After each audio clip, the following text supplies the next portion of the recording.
قرآن مجید میں ایک مکمل سورت ہے سورت البلد، اس میں اللہ تعالیٰ نے متعدد قسمیں کھا کر ایک بات کہی، لا اقسم بہذا البلد وانت حل بہذا البلد ووالد وما ولد لقد خلقنا الانسان فی کبد۔ ہم نے انسان کو مشقت ہی میں پیدا کیا، یہ مشقت ہر انسان کا مقدر ہے۔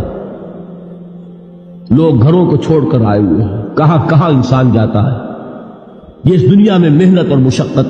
ہاں ایک مغالطہ ہو جاتا ہے کہ شاید یہ محلوں میں رہنے والے جو ہیں انہیں کوئی مشقت نہیں، انہیں کوئی دکھ نہیں، حالانکہ حقیقت یہ نہیں ہے۔ جو جتنا امیر ہے آپ دیکھیں گے اس کی جسمانی مشقت کم ہے، ذہنی کوفت زیادہ ہے۔ ٹرینکولائزرز کی انہیں ضرورت پڑتی ہے، انہیں سیڈیٹیوز چاہیے، خواب آور دوائیں مزدور کو نہیں کبھی ضرورت پڑے گی۔